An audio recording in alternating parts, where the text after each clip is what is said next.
Penn State can get all 10 of its wrestlers to their individual titles, but will they?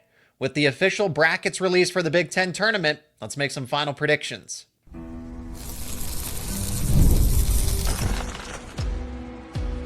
You are Locked On Nittany Lions, your daily podcast on the Penn State Nittany Lions. Part of the Locked On Podcast Network, your team every day. You are locked on to Penn State Wrestling. Thanks so much for making Locked On Nittany Lions your first listen and watch every single day. My name is Zach Seyko, and I am your host of the show. Final predictions here for Penn State wrestlers at the Big Ten tournament going on this Saturday and Sunday. Penn State can absolutely get all 10 into their respective individual titles, but will that actually happen? So we're going to go through pretty rapid fire. Please leave a like on this episode, share it with friends and family. If you're not already, become an everydayer, subscribe to the YouTube channel and wherever you get your podcasts for more conversations about Penn State wrestling and other Penn State sports. Most importantly, let me know your thoughts down in the comments section. So 125.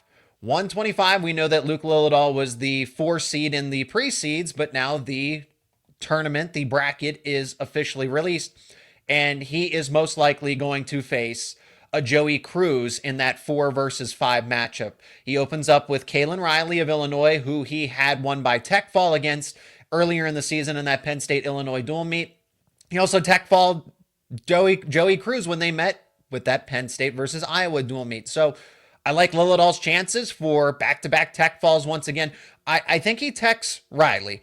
I don't know if he necessarily tech falls Joey Cruz again. I think that's probably more of a major decision just because Joey Cruz has gotten better. I don't think that's the same wrestler. And that's something to say. How much Cruz has improved over the course of a month, because that's how long ago it was, roughly since the last time that they had met. So Lilledahl over Riley by tech fall. Lilledahl over Cruz by major decision, maybe a 7-point decision, but I think somewhere in that 10, I think that 7 to 10 point range is safe. And then he will face Matt Ramos. I think Lilledahl can beat Ramos. What is going to surprise me though is if Lilledahl does happen to defeat Ramos and then doesn't go on to win the Big Ten championship, because he would face either the likes of a Caleb Smith of Nebraska or a Dean Peterson of Ohio State. I'm going to roll the dice here. And it's really, I don't think this is a hot take or a bold prediction. I do think that Lilledahl can beat Matt Ramos. And I think he ultimately does go on to win the Big Ten championship. I don't read too much into that loss to a Dean Peterson earlier in the season. I think that Lilledahl didn't look like the same wrestler in that bout. Maybe that was something that had to do with his conditioning or whatever. He just looked exhausted. And that's very uncharacteristic even for a true freshman in Lilledahl. So give me the true freshman to run the table here, knock off Matt Ramos in the process, and then defeat either of a rematch of Dean Peterson or Caleb Smith. If I had to pick one, I think Caleb Smith would be the other representative in the final here. So Penn State gets another true freshman to win a 125 title here in back-to-back seasons. Braeden Davis did it a year ago. Now Luke Lilledahl is going to do it. That speaks to the potential of Luke Lilledahl. Lilledahl is that good. Remember, he is a former world champion. He was, according to some rankings, the #1 overall pound-for-pound recruit in this class of 2024.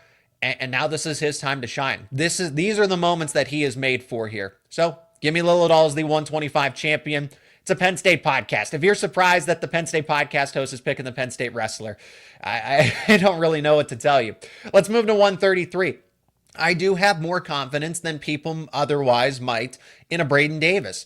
Davis, kind of like Lilledahl, does have a favorable path, and then it's that semifinals matchup, that projected semifinals matchup, which is no guarantee, because a season ago when Davis was the 6th seed and Ayala was one of the top seeds, Ayala was upset as the #1 seed at 125, but that was last year, this is this year, and this is a different weight class, but kind of similar situation again, where this time Davis would have to be the one to knock off Drake Ayala if he's going to pull off the upset. Let me say this. It is not as unlikely as people might think it is. Now, Davis and Ayala did not get that rematch this season, or did not get that rematch this season, but it was only a 4-2 result the last time that they had met. So to think that Ayala is so much further ahead than Davis. Davis has not wrestled at 100% this season. He has been injured, he has been banged up, and he's defeated all-America caliber wrestlers along the way in the likes of a Jillian Shaver, a Nick Buzakis, who... Everybody who makes these predictions and projections elsewhere, they describe Buzakis as a landmine, that he is capable of going through and just disrupting this entire bracket. It would not shock me if Ayala doesn't make it to the semifinal and somebody like a Buzakis wins. But ironically enough, Buzakis has to go through an Angelo Rini of Indiana, who he's lost to now in back-to-back matches. So, Rini... If Buzakis can get by Rini, it would not surprise me if Buzakis defeats Ayala. It's just a matchup thing. And I think Ayala does make it to the semifinal. I think Braeden Davis makes it to the semifinal. Over on the other side now, if Davis does, I'm going to pick Ayala here. I am going to say that Ayala does win. I think maybe at NCAA's it's a little different. This is Davis's first return to action. He was on and off, right? He would be back in the lineup, then he'd miss some time. He'd be back in the lineup, then he'd miss some time. So this is his another return to action going into the postseason. It's the rest versus rust debate. If he can shake off that rust by the time he faces Ayala, maybe that's just enough to get him over the finish line in this one. Because I'll say this, I don't think he defeats Lucas Bird. And I know Davis wasn't wrestling at 100% when he faced Lucas Bird, but I think Bird is the Big Ten champion regardless at 133 here. So Davis either finishes in second or in third place, in my opinion. I do ultimately think he loses to Ayala here. But if they were to happen to rematch in the NCAA tournament, I could see Davis getting his revenge there.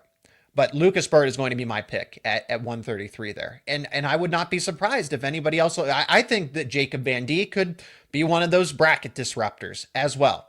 He goes up against a Braxton Brown of Maryland, most likely in that quarterfinal. But it's Lucas Bird that's going to settle everything at the end of the day, so that there aren't any surprise champions in all of this. 141. We'll talk about 141 before we go to break.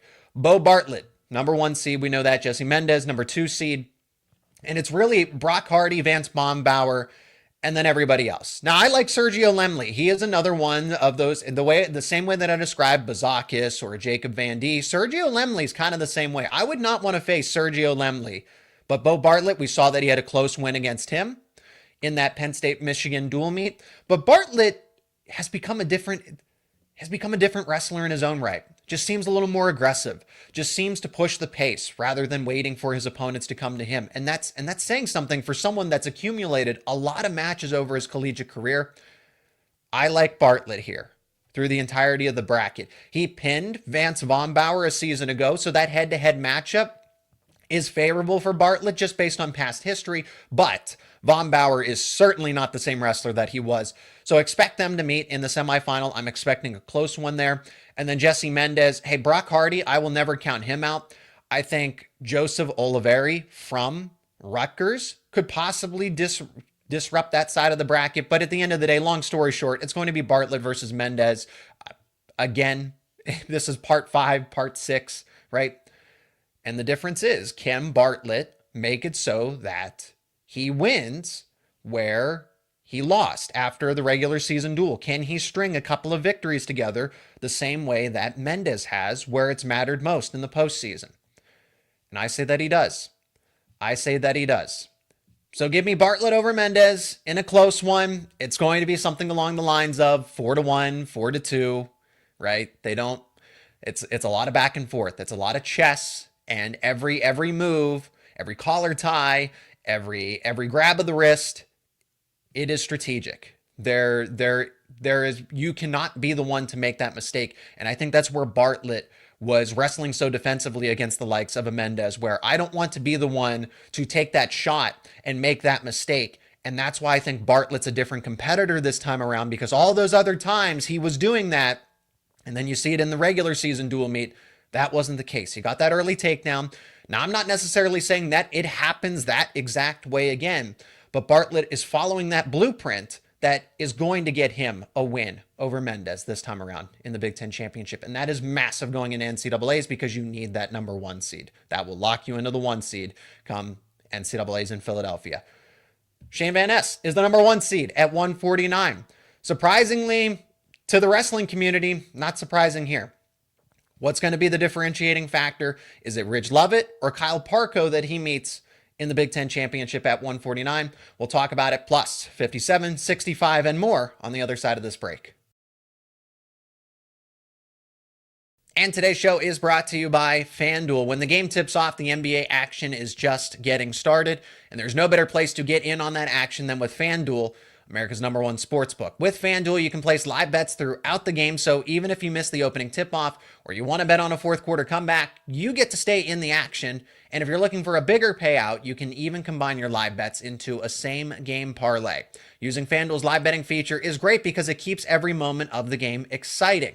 Whether you're backing your favorite team for a late-game rally or you're picking a player to hit a clutch three, you'll never feel like you missed a chance. Plus, the app is easy to use, and when you win, you get paid instantly. Right now, new FanDuel customers can get $150. That is right, $150 in bonus bets if your first $5 bet wins. Just visit FanDuel.com to join today. That is FanDuel.com for your shot at $150 in bonus bets. Make every moment more with FanDuel, the official sports betting partner of the NBA. Let's pick back up with 149. Shayne Van Ness is the number 1 seed. That is highly beneficial for him. Kyle Parko being the 2 seed, Ridge Lovett being the 3 seed. Anybody that was going to end up being the 3 seed in this was probably going to be very disgruntled, I think, because everyone had a case to be the number 1 seed, and I'm not surprised that the deck broke this way. For Shayne Van Ness to get the win that he did against Kyle Parko, and then Kyle Parko defeating Ridge Lovett. I know that Lovett defeated Van Ness, but then that's where you kind of have to factor in, again, overall record, margin of victory, and then the order of which it happened. And circumstantially, Van Ness kind of checks all of those boxes there. So Van Ness is the number 1 seed. The wrestler, so he could face either Cal Miller of Maryland or Dylan Gilcher of Michigan. Cal Miller would be a stronger challenge, I think, compared to Gilcher, but and now that I say that, Gilcher is probably going to end up being the matchup in the quarterfinal for Van Ness, but Van Ness should win that one by at least a major decision. Then Cannon Webster or Dylan D'Amelio. I like D'Amelio a lot. D'Amelio, I think, in just about any other conference would probably be a 1 or a 2 seed in this instance, because he is not a 4 seed. At least he doesn't act like one. He's not. So Van Ness against D'Amelio is going to be a very intriguing matchup. It would surprise me if Van Ness does not defeat D'Amelio, but at the same time, it's something that I can't ultimately rule out here. So if Van Ness, if and when, because I do expect him to, but it won't completely shock me if Van Ness does happen, because it was close. It was close that last time, and D'Amelio was the aggressor. Does that same thing happen, and Van Ness maybe isn't able to fend off one of those final takedowns? We shall see. It's all different here. But I like Van Ness to get to the championship. I like Kyle Parko to get there as well. Kyle Parko has defeated Ridge Lovett every step of the way in there. It's 3-0 Kyle Parko over Ridge Lovett. So whatever the circumstances are, Parko just has Lovett's number. Give me Parko again over Ridge Lovett. I don't really see anybody else on that side of the bracket where we go through 125, 133, 141, and you say, okay, this guy is a dark horse. This guy, it's one of these 3 that are going to ultimately win at the end of the day. So maybe Lovett proves me wrong and defeats Kyle Parko there, but I think it's going to be Van Ness versus Parko. I don't think it's going to be another instance of a major decision. I think something more along the lines of a 7-4 bout between Van Ness and Parko, and Van Ness is going to be that winner. Van Ness is going to win 149 and get the title. 157. Kind of hashed this out already in case that you've missed it with some of these other Big Ten previews. I don't think Ethan Miller is, kind of like Dylan D'Amelio as a 4 seed at 149, Ethan Miller as a 1 seed. Now, Miller is 20-0. It is something to sit here and talk about how Miller is more or less of a fraud as a number 1 seed with an undefeated record, but he hasn't truly wrestled the best of the best in terms of overall head-to-head matchups. And we know that if he was going to wrestle through against Tyler Kasak, Kasak would have won that match. It would have been close, but Kasak would have won. I also look at how he didn't wrestle against Ja'Cory Teamer. He didn't wrestle against an Antrell Taylor. So for Miller's going to wrestle some of these other tougher wrestlers that he didn't face to begin with, and one of them is Ja'Cory Teamer in that semifinal. Teamer's been hurt. I think Teamer was able to utilize this rest period. He looked strong in the dual meet against Iowa. Give me Teamer all the way to the championship. Give me Tyler Kasak all the way to the championship as well. Whether it's Antrell Taylor, Joey Blaze could be another one of those disruptors, if you will, in this bracket. But I think Tyler Kasak overall should be the NCAA favorite. So if I think that about Tyler Kasak, he should definitely win a Big Ten championship. He won decisively over Antrell Taylor. He won decisively over Ja'Cory Teamer. History shows that Tyler Kasak can and will win this 157-pound bracket and be the champion. Over Ja'Cory Teamer, I probably something that's a little more lower scoring. Again, when you get to the postseason, it's not going to be just a matter of firing off attacks, and you're going to be very strategic. So if and when Kasak versus Teamer happens again, I expect Kasak to probably win somewhere along the lines of 4-1 or 4-2, similar to Mendez and Bartlett. Going to 165, this is probably going to be the easiest of predictions. It's Mitchell Mesenbrink. He's going to win the championship. He does wrestle. He's most likely going to face a Patty Gallagher of Ohio State, which should be a good quarter for Mesenbrink, right? For Mesenbrink should be at least a good appropriate challenge earlier in the bracket, and he gets that bye. But then going into that semifinal where he could face a Mantanona, he could face an Andrew Sparks, either the 4 or the 5 seed from Michigan and then Minnesota respectively. Mesenbrink's could he tech fall his way to a Big Ten title? Absolutely. I think there will be a major decision or two in there against Caliendo, right? I mean, he could even tech fall Caliendo. So I won't go as far to say that he tech falls his way to a Big Ten title. Prove me wrong. I hope he does. But at the end of the day, Mitchell Mesenbrink, this is the easiest selection here. It's also the easiest title to predict as well. I fully expect Caliendo to meet Mitchell again and lose in that championship at 165. 174, Levi Haines. It's a straightforward path all the way through this bracket. I'm eager to see how he wrestles the likes of a Clayton Whiting of Minnesota. I think that's somebody that can defeat Patrick Kennedy, and who I expect actually Levi Haines to face in the Big Ten semifinal at 174. Haines will move on ultimately from there. And then on the other side of it, now I'm a big fan of Carson Hartzler. I think Hartzler had given Haines a run for his money in that Penn State-Ohio State dual meet, but that other side of the bracket can ultimately be the fabric of it can absolutely be disrupted. I would not be surprised if a Jackson Turley makes it all the way through and gets to the championship against Haines.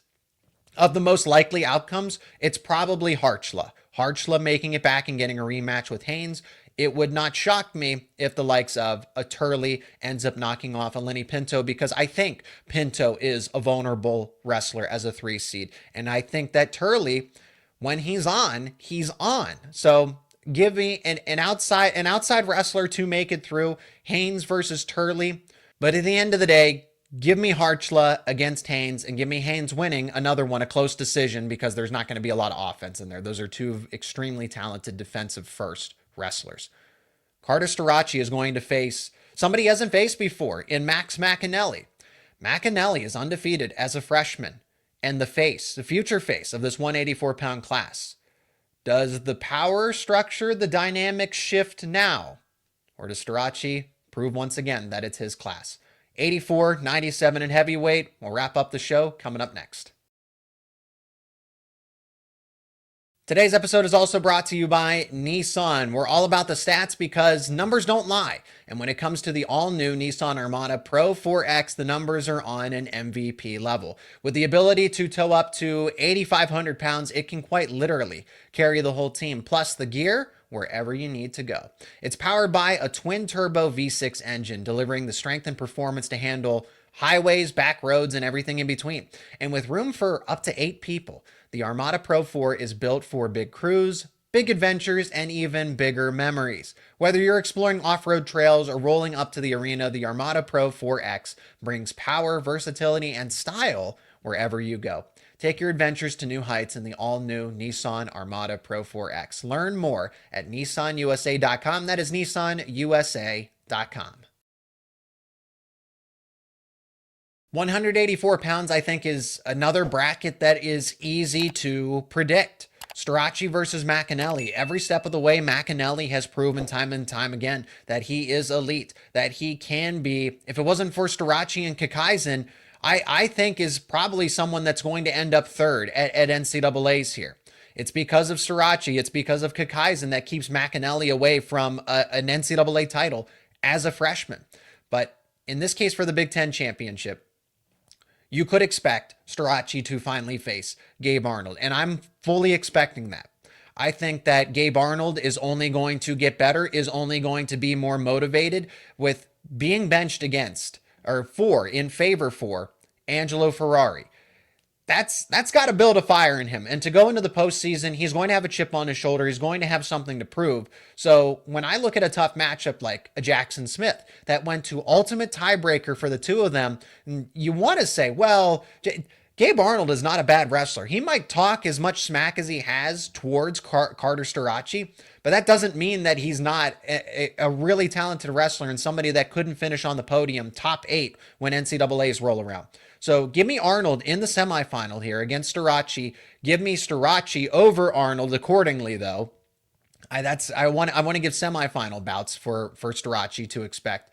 Ryder Rogotsky is probably somebody that he's going to face in the quarterfinal from Ohio State. But Starocci over Rogotsky over Arnold. And then he's going to meet McEnelly in the championship.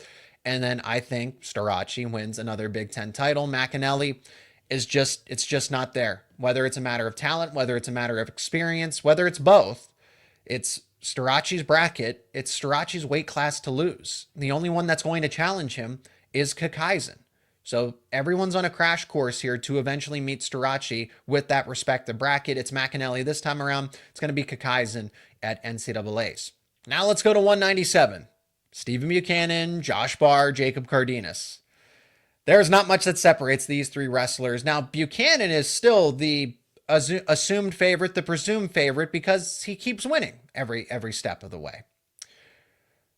For this one, it's really a coin flip between any of the three of them, and it's going to be like that at a lot of weight classes for NCAAs, whether it's 141, 174, 197's like this too, and then there's the AJ Ferrari factor in it. But these three are Big Ten title contenders. They're NCAA title contenders as well. Josh Barr ultimately was able to outlast Cardenas in that tiebreaker period. Do they get back to that tiebreaker period? Because beforehand, Cardenas did escape.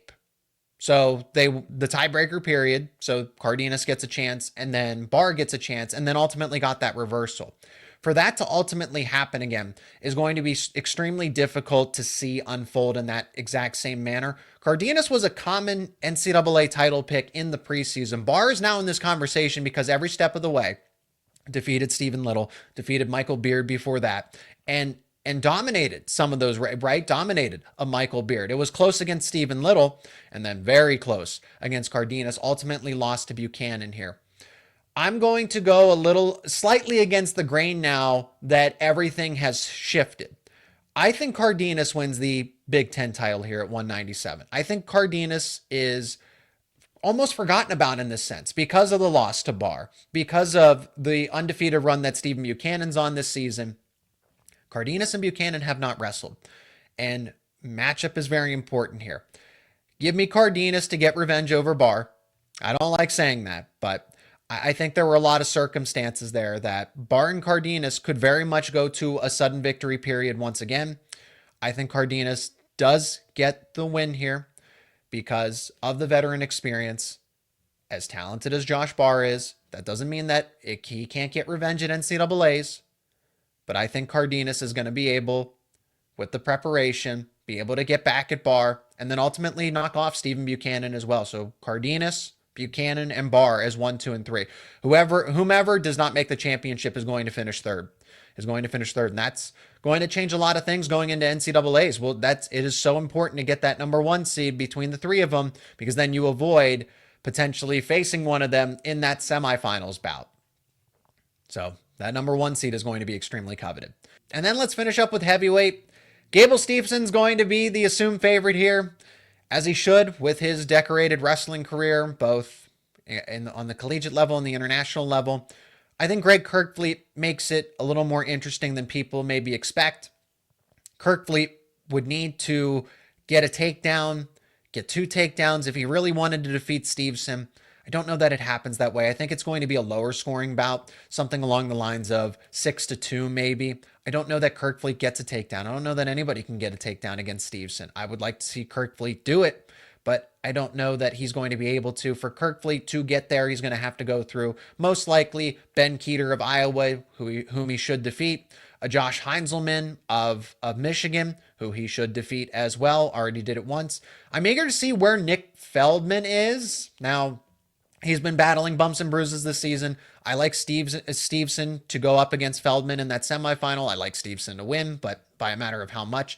And then Kerkvliet, it's going to have to be a defensive struggle if you even want a chance at this. You're probably going to have to defeat Stevenson, get an escape, and then somehow ride him out for the whole period. It sounds impossible just trying to fathom a way that you can even defeat Stevenson here in folk style wrestling. I'll go Stevenson 6-2 over Kerkvliet. If Kerkvliet were to win, it would have to be some sort of a 2-1 where you just keep Stevenson off out of the takedowns. You just fend off his takedowns. You're going to have to win the riding time, and you're going to have to get an escape in there. That's the only way to do it. And it seems almost impossible even for the likes of Kerkvliet, but I think it ends up being 6-2, something along the lines there in this one. So in my mind, Penn State's going to get 7 individual champions at Big Tens.